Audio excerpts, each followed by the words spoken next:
with what turned out as a simple disagreement over a campaign sign, certainly escalated to where we are today. And for my involvement in that escalation, I want to apologize.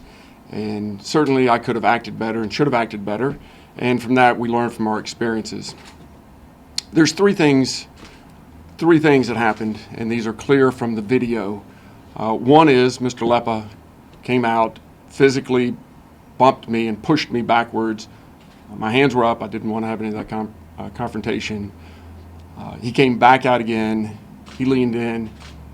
He spit in my face, and I reacted by pushing him away to make sure that that did not happen again, and wiped the spit off and left. So just to give you a little background on the story, we're leaving the Gator football game.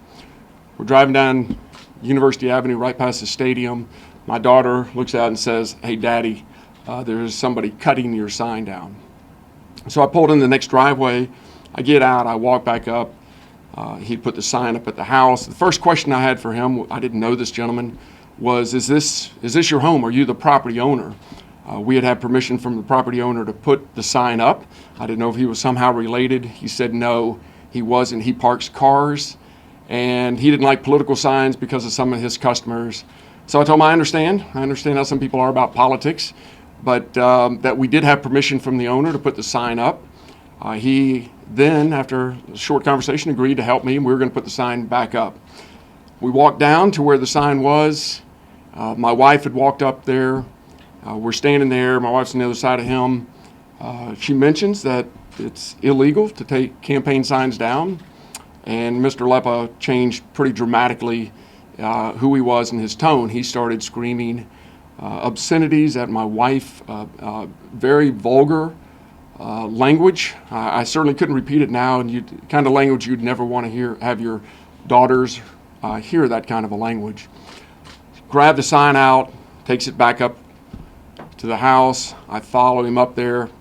Certainly you can understand when someone treats your wife in that way that your emotions get a little charged, but was not angry, and I went up and I was still just going to try to retrieve the sign again and take it back. That didn't go very well. He came down off the porch, and he came down and again pushed me. Again, I had my hands up. He then, my wife had gotten up there and wisely wanted me to leave, which I should have listened to her, but I didn't want her, with what he had just said, the words and the tone, the anger that was coming out of him toward my wife. I didn't want her, and I tried to move her out of the way. I didn't want her anywhere near this gentleman. If you looked at the video, you understand he's a fairly good-sized guy, and didn't want my wife near there. Went back to the porch. He comes out again. He leans in, and he spits in my face. My reaction was to push away him, which I did. I wiped the spit off my face and certainly realized didn't want any more part of this and left. I was told that Mr. Lepa had tried to withdraw this complaint on 3 separate occasions. Why did GPD refuse to allow him to withdraw his complaint? It's been 6 days. I've not had one single call from Gainesville Police Department. I've not had one single call from the state attorney's office. 6 days later, and we're still here. So you got to ask the question. You got to ask, why are we here? Why am I under criminal investigation for this 6 days later? You know, people have suggested that because I'm a Republican state representative and I'm running for office, and my opponent enjoys tremendous support from some of the decision makers. I don't know what the answer is. I just know that there's questions that I have, and I think they're fair and legitimate questions that all of us should have. You've seen the video. Under normal circumstances, that video should not have been released until after we had created some sort of conversation with Mr. Perry and he'd been charged. However, I've been in touch with the owner of the property. He says he would not have authorized the release of that document. But regardless of that, it's really to our benefit, isn't it? Because it shows exactly what happened. Had it not been for that video being released, even though it was improperly released, the fact that it was vindicates Mr. Perry of all charges.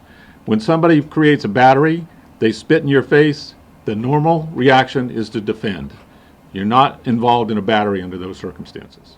As a candidate, why did you choose to engage this person to begin with? Why not make a call to your campaign manager and just have him handle the situation? Well, I mean, it was a campaign sign. It was a really simple thing, and it still is I think, is not to the level that it is. It shouldn't have been. It was simply a sign. You saw, if you see in the video, when I go up and talk to him, I'm not mad. I just go up there and ask about putting the sign. That was my whole intentions of the whole thing, was simply to get the sign back up, you know. So why didn't you just leave when you had the chance? When you had seen that it wasn't going well, that he was yelling at you and telling you to leave, why not just leave then? Well, we can all second guess, and I told you before, there are certain things I could have done better, and I should have done better. Do you wish you had just turned around and walked away? Yeah, think about how much time. I mean, there's a lot of important issues facing the state and this district. To spend 6 days and counting on this issue, certainly, I wish it never would have happened. I would. It's a campaign sign. That's all it is. It's not worth all of this to have one campaign sign go through this. So yeah, certainly.